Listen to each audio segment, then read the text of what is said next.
তো দেখো আমি তোমাদের পড়াবো হচ্ছে এই যে তরঙ্গ শব্দ এটার থিওরিটা। আর হচ্ছে এটা পদার্থবিজ্ঞানে তোমাদের চ্যাপ্টার 7-এ আছে। হ্যাঁ, আমি মাকনুন আর আমি পড়াশোনা করছি বুটেক্সে। তো দেখো spring.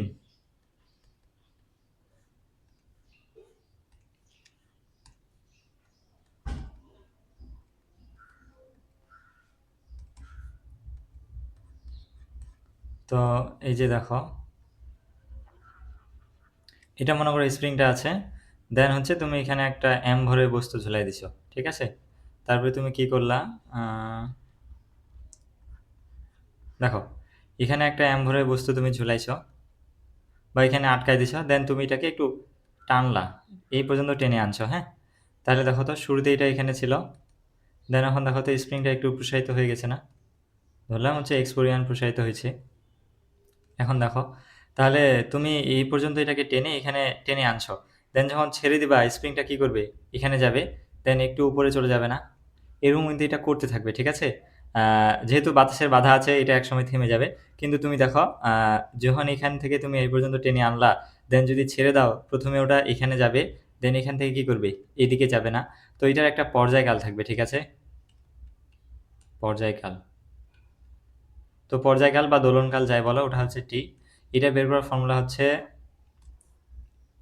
2 pi into root over of এই যে এম বাই কে, ঠিক আছে? আর এখানে এমটা কি, তুমি যে ভরটা এখানে ঝুলাইছিলে এই যে, আর কেটা হচ্ছে কি, স্প্রিং ধ্রুবক।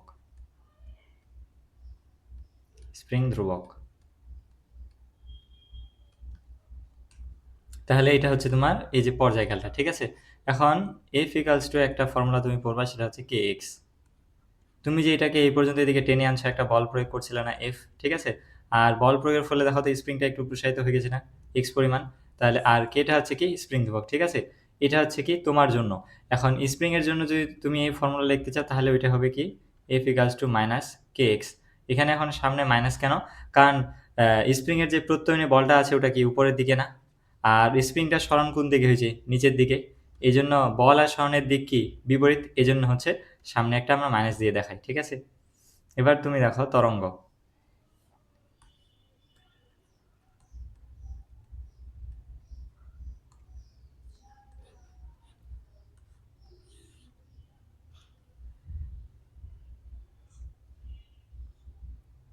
দেখো এই যে স্প্রিংটা, তরঙ্গটা এখান থেকে শুরু হয়েছে, দেন এমনি যে যে যে এই যে এই পর্যন্ত এটা হচ্ছে একটা অর্ধ কম্পন। দেন আবার যখন এই পর্যন্ত এখানে এখানে এখানে আসবে, তখন কি করবে, এটা একটা এই তরঙ্গটা একটা পূর্ণ কম্পন সম্পন্ন করবে, ঠিক আছে? তাহলে এইখান থেকে শুরু করে এইখান পর্যন্ত যে দূরত্বটা অতিক্রম করবে, মানে একটা তরঙ্গ একটা পূর্ণ কম্পনে যে পরিমাণ দূরত্ব অতিক্রম করবে, ওটা হচ্ছে ওটা কি, তার জন্য কি, তরঙ্গ দৈর্ঘ্য। এটা হচ্ছে তরঙ্গটার তরঙ্গ দৈর্ঘ্য, ঠিক আছে? এখন এখান থেকে শুরু করে এখান পর্যন্ত ওর আসতে একটা সময় লাগছে না এটুকু? তাহলে একটা পূর্ণ কম্পন সম্পন্ন করতে তরঙ্গটার যে পরিমাণ সময় লাগবে, ওটা হচ্ছে তার জন্য তার পর্যায়কাল, ঠিক আছে?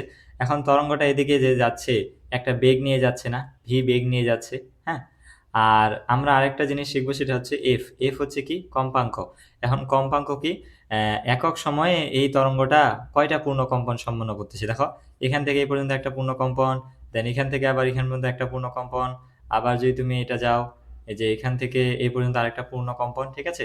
তো এফ হচ্ছে কি আমাদের কম্পাঙ্ক। আর কম্পাঙ্ক জিনিসটা কি, মানে একক সময়ে একটা তরঙ্গ যে কয়টা পূর্ণ কম্পন সম্পন্ন করবে, ওটাই হচ্ছে তার জন্য কি, কম্পাঙ্ক, ঠিক আছে? এই যে ভি আর হচ্ছে এই যে ল্যামডা আর এফ, এদের মধ্যে একটা সম্পর্ক আছে, সেটা হচ্ছে V equals two f lambda, ঠিক আছে? আর তুমি হচ্ছে এই যে পর্যায়কাল আর কম্পাঙ্কের মধ্যে একটা সম্পর্ক বের করতে পারো, সেটা হচ্ছে টি ইকালস টু 1/f। এর একক হচ্ছে কি হার্জ বা হচ্ছে পার সেকেন্ড। আর ভি এর একক তো জানোই, মিটার পার সেকেন্ড। আর ল্যামডা যেহেতু পথ, সেহেতু এটা কি হবে, মিটার। আর টি এর জন্য কি হবে, সেকেন্ড। হ্যাঁ, তাহলে তুমি এখান থেকে আবার এফও বের করতে পারবা। এফ ইকালস টু কত হবে, 1/t, ঠিক আছে? তাহলে তুমি ফর্মুলা কি জানলা, ভি ইকালস টু কি, এফ ল্যামডা, বা ভি ইকালস টু এফ এর জায়গায় কি লিখতে পারবা, 1/t ল্যামডা, ঠিক আছে? এটা। এখন দেখো তোমার যদি এমন হয় যে মাধ্যমটা একই থাকলে, মাধ্যম একই থাকলে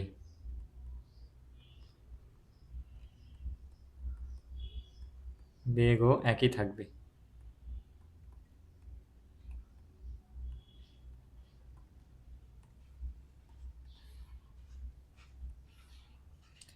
মাধ্যম যদি একই থাকে তাহলে এই যে বেগ আছে আমাদের ভি, এটাও কি থাকবে, একই থাকবে। তাহলে v1 ইকুয়ালস টু কি হবে, v2। ঠিক আছে, এখন তুমি এটা তো পড়লা, v equals to f lambda, এটা পড়লা না? তাহলে এখানে v1 যেহেতু, তাহলে কি হবে f1 ল্যামডা 1, আর v2 কি হবে f2 ল্যামডা 2। ঠিক আছে, এটা কখন, যখন হচ্ছে কি মাধ্যম একই থাকবে। ঠিক আছে, একই মাধ্যম থাকবে। এখন যদি এরকম হয় তোমার হচ্ছে দেখো, উৎস একই হলে, উৎস একই হলে এফ একই থাকবে।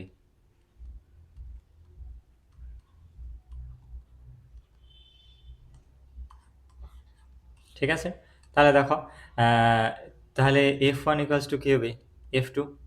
আর তুমি দেখো তো এখান থেকে যদি f বের করতে, f কি আসতো, ভি বাই ল্যামডা না?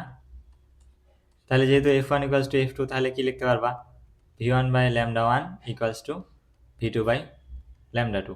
ঠিক আছে, এটা কখন, যখন হচ্ছে কি উৎস একই থাকবে। হ্যাঁ, উৎস একই থাকবে, তখন এটা তুমি লিখতে পারবা, কম্পাঙ্কগুলো তাদের একই থাকবে, উৎস যদি একই থাকে।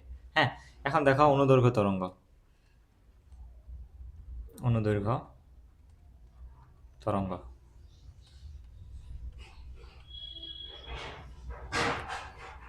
আচ্ছা, এটা আমি একটু এঁকে নেই।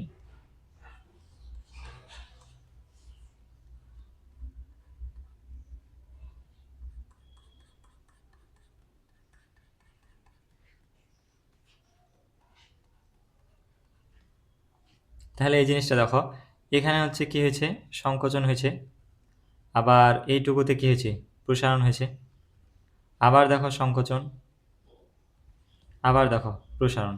ঠিক আছে, তাহলে আমি যদি একটু লিখিয়ে দিই, সংকোচন প্রসারণ, এখানে আবার সংকোচন, এখানে আবার প্রসারণ। ঠিক আছে, তাহলে তুমি দেখো অনুদৈর্ঘ্য তরঙ্গটা কি, যেই তরঙ্গটা কম্পনের দিকের সাথে হচ্ছে সমান্তরালে অগ্রসর হয়, ওটা হচ্ছে আমাদের কি অনুদৈর্ঘ্য তরঙ্গ। ঠিক আছে, তো দেখো এখানে এই পর্যন্ত দেখো তো, এখানে কি একটা সংকোচন প্লাস কি একটা প্রসারণ না? তাহলে একটা সংকোচন আর একটা প্রসারণের মাধ্যমে তরঙ্গটা যে পরিমাণ পথ যাবে, ওটা হচ্ছে তার জন্য কি হবে, ল্যামডা। হ্যাঁ, এটা হচ্ছে তার জন্য ল্যামডা। এখন দেখো এখানেও আরেকটা সংকোচন প্রসারণ হয়েছে না, তাহলে এটা হবে কি আরেকটা ল্যামডা। ঠিক আছে, এটার উদাহরণ কি, এই যে স্প্রিং এর উদাহরণ তুমি বলতে পারো, স্প্রিং এর সংকোচন প্রসারণ, সংকোচন প্রসারণ। এবার তুমি হচ্ছে যদি দেখো অনুপ্রস্থ তরঙ্গ, অনুপ্রস্থ তরঙ্গ।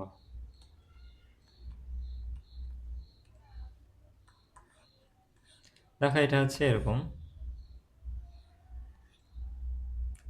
দেখো অনুপ্রস্থ তরঙ্গটা কি, যেটা হচ্ছে তোমার যেই তরঙ্গটা কম্পনের দিকের সাথে সমকোণে অগ্রসর হয়, ওটা হচ্ছে আমাদের কি অনুপ্রস্থ তরঙ্গ। তাহলে দেখো এইখান থেকে এই পর্যন্ত যেটা হচ্ছে একটা পূর্ণ কম্পন সম্পন্ন হচ্ছে, এটা হচ্ছে আমাদের কি ল্যামডা। হ্যাঁ, তাহলে অনুপ্রস্থ তরঙ্গটা কি, যে তরঙ্গটা কম্পনের দিকের সাথে সমকোণে অগ্রসর হয়, ওটা হচ্ছে আমাদের অনুপ্রস্থ তরঙ্গ। ঠিক আছে, আর এটা হচ্ছে একটা উদাহরণ তুমি দিতে পারো হচ্ছে পানির ঢেউ, পানির ঢেউ। হ্যাঁ, এবার আমরা দেখি বাতাসে, বাতাসে শব্দের বেগ, বেগ তাপমাত্রার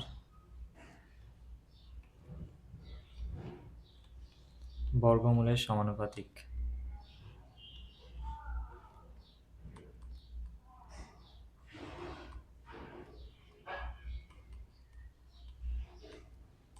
দেখো বাতাসে কি শব্দের বেগ, তাহলে ভি কিসের বর্গমূলের সমানুপাতিক, তাপমাত্রার বর্গমূলের সমানুপাতিক। ঠিক আছে, তাহলে ভি সমানুপাতিক তুমি কি লিখতে পারবা, √T, এই যে বর্গমূলের সমানুপাতিক। হ্যাঁ, এখন তুমি যদি এখান থেকে সমানুপাতিক উঠে দিতে চাও, তাহলে কি ভি ইকুয়ালস টু, সমানুপাতিক উঠাতে গেলে একটা কনস্ট্যান্ট লাগবে, ধ্রুবক লাগবে, আমি নিলাম কে, আর এটা হচ্ছে √T।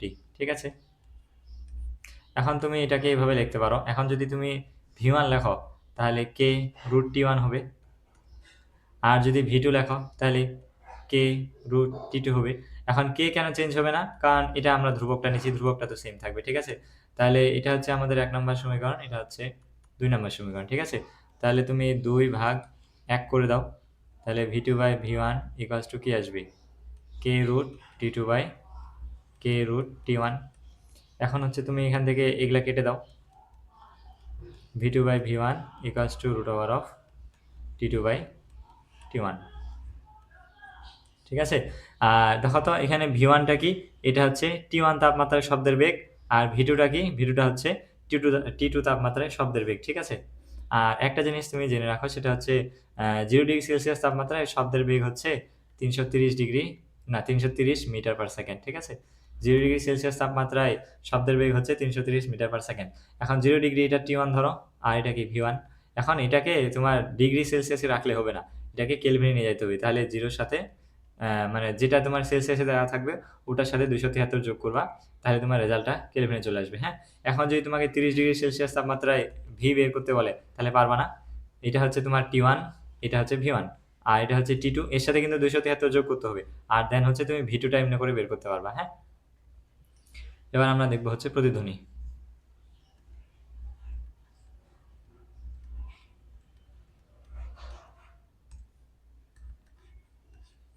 আচ্ছা, আমি একটু এঁকে নিই।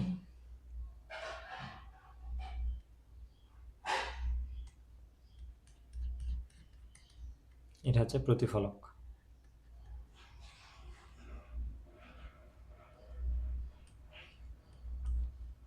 আর মনে করো তুমি হচ্ছে তুমি এখানে দাঁড়ায় আছো, হ্যাঁ?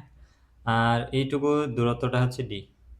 তোমার কাছ থেকে এই প্রতিফলকের দূরত্ব যেটা, সেটা হচ্ছে ডি, ঠিক আছে? আর হচ্ছে আমি ধরলাম তাপমাত্রা আছে 0 ডিগ্রি সেলসিয়াস, আর এখানে বেগ হচ্ছে ৩৩০ মিটার পার সেকেন্ড, হ্যাঁ? আমি 0 ডিগ্রি সেলসিয়াস আর ৩৩০ মিটার পার সেকেন্ড এই বেগটা নিয়ে হচ্ছে এটা চিন্তা করতেছি। তাহলে দেখো, প্রতিধ্বনি শুনতে হলে ধরে নাও তুমি যদি এখানে আওয়াজ করো, বা দেখো আমরা যখন হচ্ছে একটা শব্দ শুনি, তাহলে আমাদের আরেকটা ওই শব্দটা যখন আমরা শুনলাম, মনে করো একটা শব্দ আমরা শুনলাম, ওই শব্দটা আমাদের হচ্ছে 0.1 সেকেন্ড পর্যন্ত ওই অনুভূতিটা আমাদের থেকে যায়। তাহলে আমরা যদি আরেকটা শব্দ শুনতে চাই, তাহলে হচ্ছে আমাদের মিনিমাম এই যে প্রথম শব্দ আর দ্বিতীয় শব্দ শোনার মধ্যে 0.1 সেকেন্ডের একটা ব্যবধান লাগবে, হ্যাঁ? তাহলে তুমি হচ্ছে ওই দ্বিতীয় শব্দটা শুনতে পারবা। তাহলে হচ্ছে তুমি একটা শব্দ শুনলা, তার 0.1 সেকেন্ড মিনিমাম গ্যাপ লাগবে, তাহলে তুমি আরেকটা শব্দ শুনতে পারবা, হ্যাঁ? তাহলে প্রতিধ্বনি শোনার জন্য আমাদের ন্যূনতম সময় কত? 0.1 সেকেন্ড, ঠিক আছে? তাহলে দেখো তুমি এখানে আছো, তুমি এখানে আওয়াজ করলা, দেন তুমি শুনে আওয়াজ করলে আওয়াজ শুনে নিছো, দেন আওয়াজটা কি হবে? এই যে দেখো, প্রথম শব্দ তুমি শুনে নিছো, হ্যাঁ? তাহলে আওয়াজটা আগে এই পর্যন্ত তোমার শব্দটা এখানে ট্রাভেল করবে, দেন হচ্ছে ব্যাক করবে তোমার কাছে, আবার ডি পরিমাণ। তাই দেখো তো, এই যে গেল, আবার তোমার কাছে আসলো, এইটার জন্য সময়ের ব্যবধান কত লাগবে? 0.1 সেকেন্ড, হ্যাঁ? আর আমরা হচ্ছে বেগ জানি ৩৩০, এখানে আমি 0 ডিগ্রির কথা বলছি তোমাকে, হ্যাঁ? তাহলে দেখো তো, এই সিকোয়েন্সটা আমরা কি জানি? ফর্মুলাটা ভিটি না? তাহলে এখন দেখো, এস হচ্ছে অতিক্রান্ত দূরত্ব। তুমি শব্দটা দেখো, একবার গেছে ডি, আবার ব্যাক আসছে ডি, তাহলে গেছে ডি, আবার আসছে d plus d equals to v t. তাহলে এটা কত হবে দেখো? এটা হবে তোমার 2d ইকুয়ালস টু ভিটি, বা তুমি যদি ডি বের করতে চাও তাহলে এটা আসবে কত তোমার? VT/2, হ্যাঁ? এখন দেখো, ভিটি আর ভি কত ধরছি? ৩৩০, আর টি ন্যূনতম সময় কত লাগবে? মিনিমাম সময় 0.1, আর ডিভাইড/2, তাহলে এটা আসবে তোমার কত? ১৬.৫ মিটার, ঠিক আছে? তাহলে দেখো, তোমার এই ডি এর ভ্যালু কত হইতে হবে? ১৬.৫ মিটার ন্যূনতম, হ্যাঁ? তাহলে তুমি কি করতে পারবা? এই যে প্রতিধ্বনিটা শুনতে পারবা, ঠিক আছে?